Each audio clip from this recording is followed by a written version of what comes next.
이 시간 우리는 사도행전 1장 말씀을 묵상해 보겠습니다. 제목은 성령으로 세례를 받으라는 제목으로 은혜를 풍성히 받아 보겠습니다.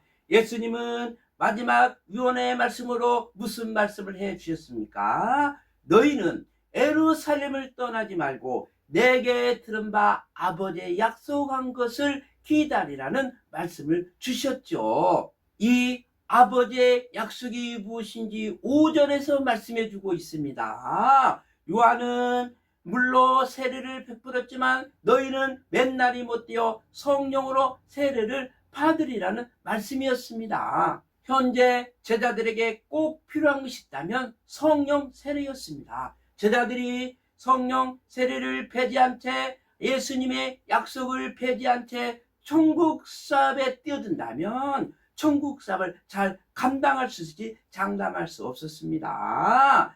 잘 감당할 수 없겠죠.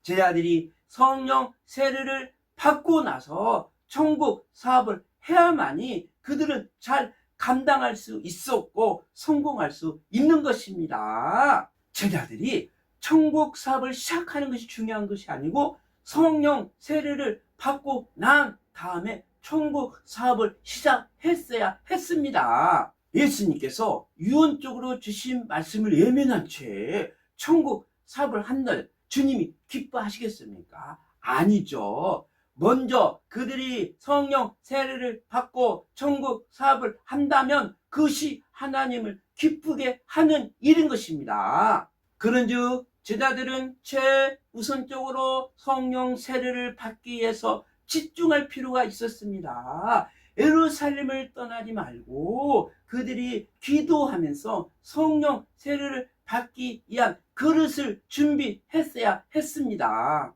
그런데 여기서 제자들은 예수님의 말씀을 어떻게 이해했습니까? 그들은 전혀 성령 세례가 무엇인지 이해하지 못하고 엉뚱한 질문을 하지요. 본 6절에 보면 저희가 모였을 때 제자들이 예수님께 이렇게 묻습니다. 이스라엘 해방할 때가 이때입니까? 라고 엉뚱한 질문을 하죠. 전혀 예수님의 말씀을 이해하지 못한 채 마치 아버지의 약속한 것이 이스라엘 해방을 의미하는 것으로 받아들인 것이죠. 그렇지만 예수님은 동문서답을 하는 제자들을 책망하시지 않으시고 다시 이해시켜 주시고 있습니다. 예수님은 친절하게 그들에게 아니다. 내가 약속한 말씀은 이스라엘 해방이 아니라 아버지의 성령을 의미한다라고 다시 해석해 주시고 있습니다. 본 7절에 보면 예수님이 가르치되 때와 기한은 아버지 자기 고난에 주셨으니 너희는 알 바가 아니라는 거죠. 제자들은 이스라엘 해방을 원했지만 예수님의 답변은 그것이 아니었습니다. 이스라엘 해방을 원하느냐? 그것보다도 더 중요한 것이 있다면 성령 세례를 받아야 한다는 것이죠. 너희가 성령 세례를 받으면 이스라엘 해방도 이룰 수 있고 하나님의 나라도 이룰 수 있다라고 말씀해 주신 것입니다. 그러므로 이스라엘 해방보다도 더 중요한 것이 있는데 그것이 바로 성령 세례를 받는 것이라는 겁니다. 성령 세례를 받아야만이 이스라엘 해방도 이룰 수 있다라는 것이죠. 성령 세례를 받아야만이 하나님의 나라를 세울 수 있다라는 겁니다. 하나님의 나라를 건설할 수 있다라는 겁니다. 우리도 마찬가지입니다. 우리가 성령 세례를 받으면 자유민주주의 국가를 지킬 수 있습니다. 자유 대한민국을 지킬 수 있습니다. 자유 대한민국을 공산주의로부터 지킬 수가 있습니다. 하나님의 나라를 이룰 수 있습니다. 하나님의 나라를 세울 수가 있습니다. 복음 한국, 복음 통일을 이룰 수가 있습니다. 그 키가 뭐라고요? 바로 성령 세례를 받는 데 있다라는 거죠. 성령 세례를 받으면 이 모든 것을 이룰 수 있다라는 겁니다. 본 8절에 보면 오직 성령이 너희에게 임하시면 너희가 권능을 받고 예루살렘과 온 유대와 사마리아와 땅 끝까지로 내 증인이 되리라고 말씀하고 있습니다. 우리들에게 성령이 임하면 어떻게 된다고요?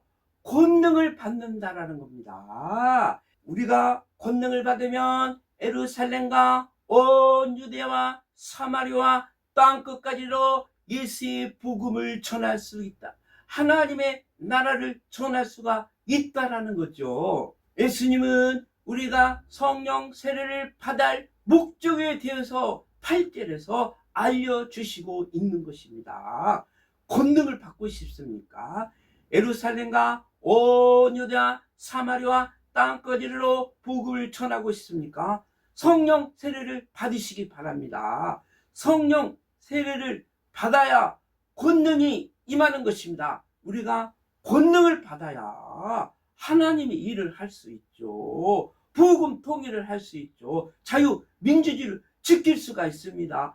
교회를 지킬 수가 있습니다. 권능이 없는데 어떻게 교회를 지키고 대한민국을 지킬 수 있겠습니까? 권능이 있어야 대한민국을 지키고 교회를 지키고 하나님의 나라를 세울 수 있지 않겠습니까? 그러므로 권능을 받아야 될 줄 믿습니다. 우리가 권능을 어떻게 받는다고요?